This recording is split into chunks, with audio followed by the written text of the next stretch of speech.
Good morning, everybody. I'm back at Bishopwearmouth Cemetery. I thought I'd go for a little walk. Plus it's warmer outside than in the house actually.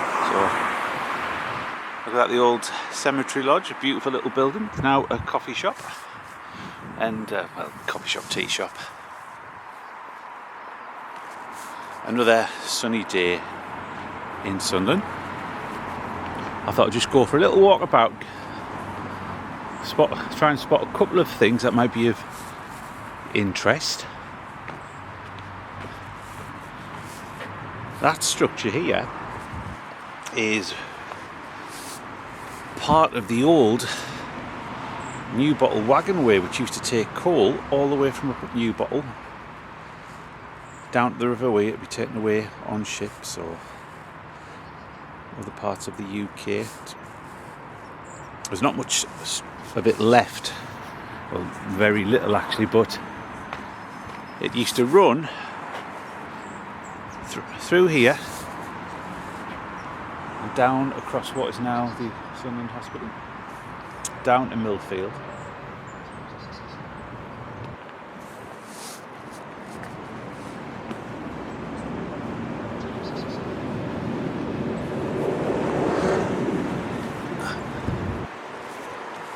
So this was an old bridge which went across because the ground was lower than it is now. This was filled in and the bridge demolished.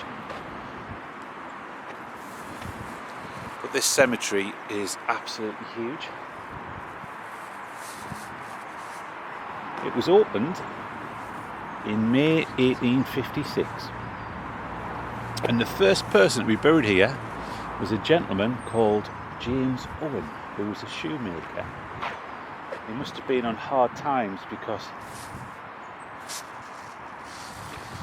he was on the burial record. It has pauper and it's crossed out and it's written shoemaker. Obviously he was the first person buried here, so they probably hadn't decided what sort of format they were going to do the burial records, whether it would be pauper simply, or if they were a pauper with a profession, would you put the profession down? But generally they would put the profession of the deceased. Now, he died at the Union Workhouse, which is on the site of the hospital, so we're only talking about 400 or 500 metres away. So it would have been a short final journey for him up to this spot, and he was buried in Ward 1. So the wards have changed a lot since then. So this area is Ward 1 now, but there's like Ward 1C and other bits of it, so I'm assuming it would probably be around in this area. With him being a pauper, it would be an unmarked grave. On that particular day there was two other people who were laid to rest in the cemetery, and another one of those was from the Union Workhouse.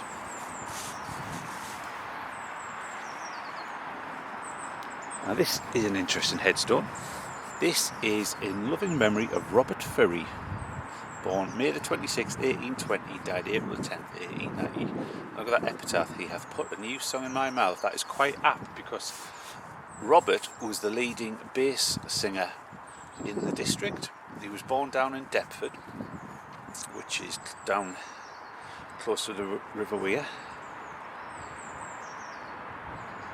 So he would do concerts, perform, choirs.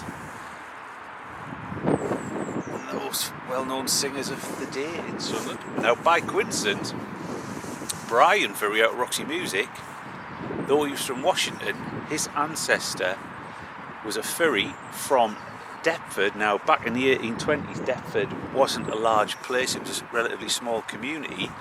I haven't found a link between the two of them, but there is a chance that they could be related. It's not even, Furry is one of those surnames I thought would be very common, but it's not, especially when you go back to the 1820s. All the times I've visited this particular cemetery, I always spot something new every single time. And I've never noticed this one before. And this is sacred to the memory of Elizabeth Nixon, daughter of William and Elizabeth Nixon, who died January the 12th, 1859. She was just aged 2 years and 9 months, and it just says "Sleep in Jesus." It's quite a grand monument for a little infant. I don't know much about. I don't know anything about this particular family, but Nixon's a good northern name. This particular ward is where the majority of the Bishopwearmouth victims of the Victoria Hall disaster were laid to rest. I'll probably go and walk across to some of those in a moment once we've been up here. Generally, when you see areas like this where there's not many headstones, this was the section of the cemetery where you were just paying for a burial. You didn't own the plot or generally the right to put up a headstone. And particularly in those days, a family might bury infants in areas like this because you didn't want to be buying 2 or 3, 4, 5, 6 graves, and then maybe years later you might get the right to put a headstone up, or you would put the names on your own.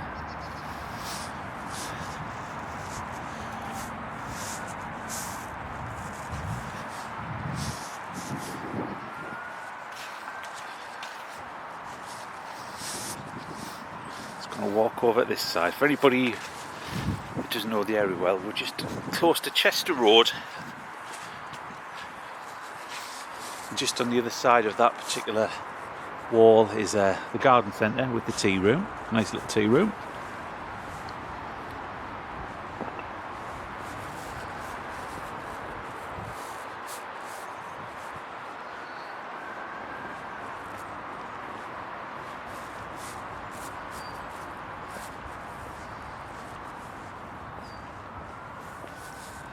This would have been a popular spot for burials because you're close to the main road and you're next to the path, and there's some fine monuments up here. So this would have been probably a separate charge to pay somebody in a border than in the common ground in the middle over there. Now, when this cemetery was built, laid out originally and opened in 1856, it was literally in the countryside because we were well away from the very edge of Bishopwearmouth, and that's why these 3 huge municipal cemeteries sort of were built far out, because the land was cheaper, so the ratepayers wanted, and the council would want to get the best value for money. In one respect, it's worked out quite well because there's so much space, and it's a little bit more, because it would have been a little bit more scenic rather than just shoved in a built-up area. It's a strange headstone. I forgot my bloody torch, didn't I? I'll have to have a look at that next time I'm here. I've never noticed that one before. Just going to go across to some of the Victoria Hall children. Most of the victims of the disaster were buried at Bishopwearmouth. Some at Mere Knowles, some at Sunderland Cemetery. I think there was even one buried at South Shields. Most were buried in sections like this, and in Bishopwearmouth there was 2 infants in each particular grave, and the grave diggers had to bury, I think might be about 90 children. I can't remember, but I've done some stuff on Facebook, but it's a while since I wrote it up. But this one here is in loving remembrance of Kate, daughter of William, I think that was Hannah Newton, who met her death at the Victoria Hall June the 16th, 1883, aged 8 years and 4 months. A lovely being, scarcely formed or moulded, arose with all its sweet something yet folded. That family on the day of the incident lived in Carter Street, which doesn't exist anymore now. It's actually on the site of the northern half of the Crow Tree Leisure Centre, pretty much under where the pool was. That was Carter Street.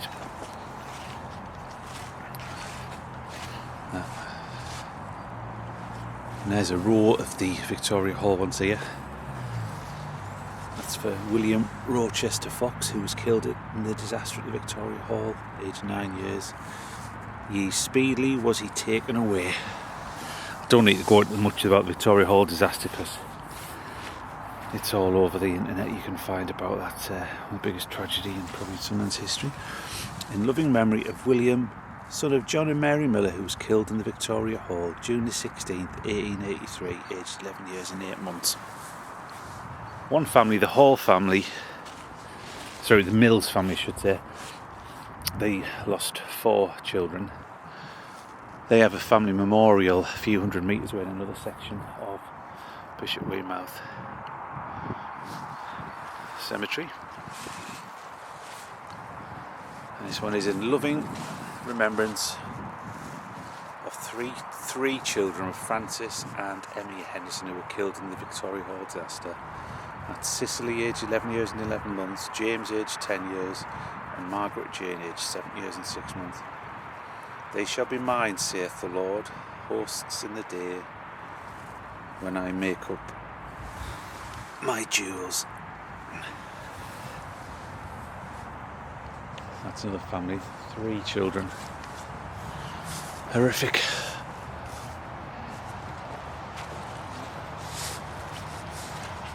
I visited this place many times, but there's still lots of it I've never noticed or visited. It's just huge.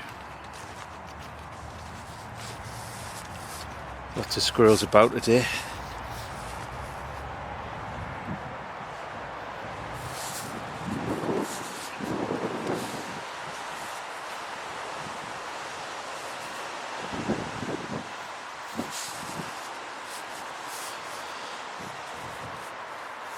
This mentions also in loving memory of the above William Blackett, who died February the 1879, I think it is, or was it 5, and who was interred in the Gill Cemetery. That's the long gone cemetery down near the centre of town. William Blackett was the draper who created the Blackett retail empire. You might remember his shops in the 60s, 50s in Sunderland for over, I think it was about 140, 50 years by the time it closed down. But he was actually buried in a burial vault down in that old cemetery, which they're still there, but they're obviously underground at the moment. There's a bit of a memento mori epitaph. Members of in loving memory of Sarah, wife of John Featherstone, who died suddenly on February the 16th, 1887, in her 62nd year. Take heed, watch and pray, for ye know not when the time is.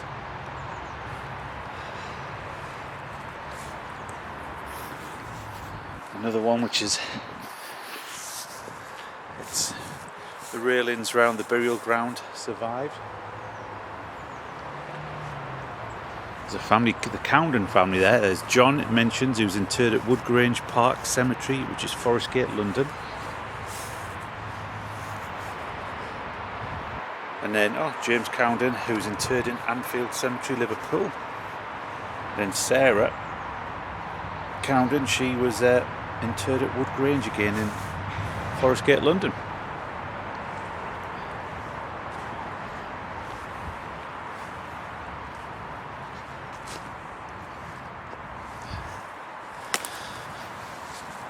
In loving memory of somebody Law Cochrane or Cochrane, born March the 9th, 1883, died March the 23rd, 1885.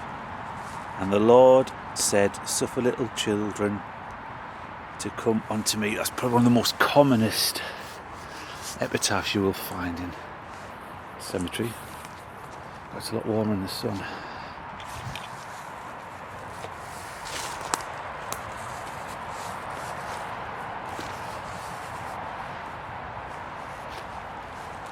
So much history just on this little stretch, and I'm skipping through so I can get as much in as we're going up. In memory of Jane Lee, wife of Matthew Lee of Worcester Terrace, Bishopwearmouth. think I walk past that every day. I think that's near the Ivy House, Worcester Terrace, yep.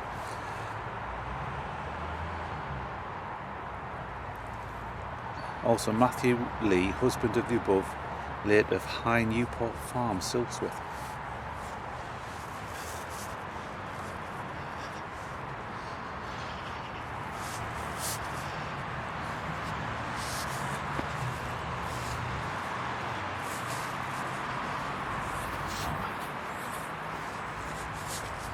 I've written a couple of stories on a few on this stretch up here, but sadly I think at least one of them, the headstone, has collapsed.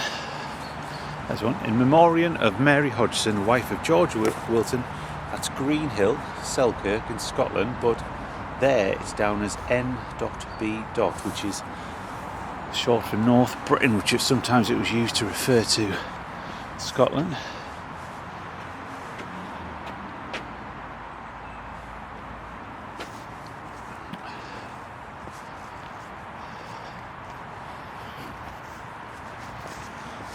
I think this is the one which is one of them which has fallen off to the story on. If it is, I'll come back and do a separate. I've got a picture of it somewhere at home. I'll do a separate video on that one.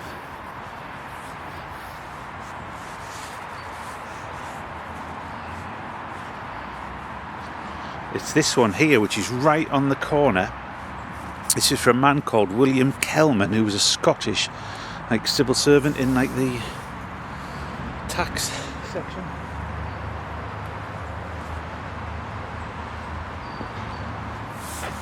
And he only lived in Sunderland for less than 20 years, but he died. He moved away back up to Scotland. He lived in Edinburgh.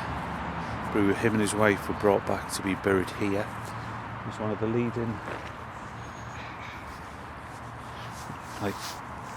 people in the town, and such as what he did for charity. Did a story on him called The Civil Servant, and it was literally, he was involved with every charitable organisation in the town, did lots of good work. I'm just going to leave you with this. This one is actually a listed monument. I think there's 4 in the cemetery jar. Look at the size of that. Just stand back so you can get a good idea of the size. It's a burial ground of Christopher Malling and Mary Webster. It is absolutely huge. What's that? It's about 7-8 metres high, that one. But look at the size of the vault space here. So under here there'll probably be all brick graves. It's absolutely massive. Anyway, I'm going to leave that because I'm off to do my shopping. So thank you very much for watching this video. If you did like it, give it a like, and if you wish to, please click on the subscribe to help grow the channel. Thank you very much. See you next time.